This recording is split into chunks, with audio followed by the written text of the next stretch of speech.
Hello students, welcome back to Dr. Sourav Sir Classes. So we are going with the Madras School of Economics 2025 sample question paper for economics. So here we are with the question Global Hunger Index. So question number 33 we are solving.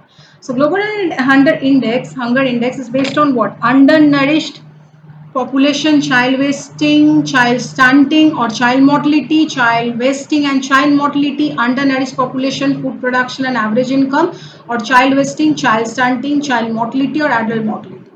So here the global hunger index is a tool which is used to measure and basically track hunger at the global, regional and national level. So it is based on basically four factors. What are the factors? First, undernourished population.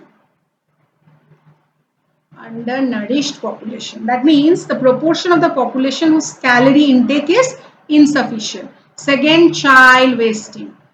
Child wasting is what? The percentage of children who are under the age of 5 who have low weight. They are determined like that. Okay. Third, you are having child stunting. That is what? The percentage of children, those who are under the age of 5 and who have low height of their weight. That is stunting. And child mortality. Finally, we have child mortality that we know the mortality rate of the children under the age of 5. That means both hunger and overall health condition. So, the global hunger index is based on option A is the correct answer. Undernourished population, child wasting, child stunting and child mortality.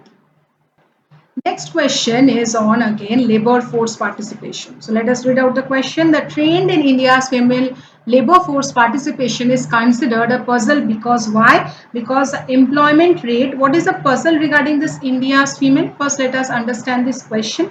The puzzle regarding India's female labor force participation is related to what? It's despite improvement in factors like declining fertility rate, or increasing educational level, we have seen that the female labor force participation rate has been falling.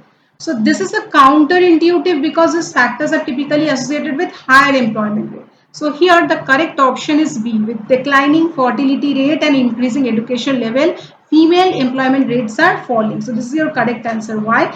And this is considered a puzzle because expected positive correlation between education, fertility and female labor force participation is not observed.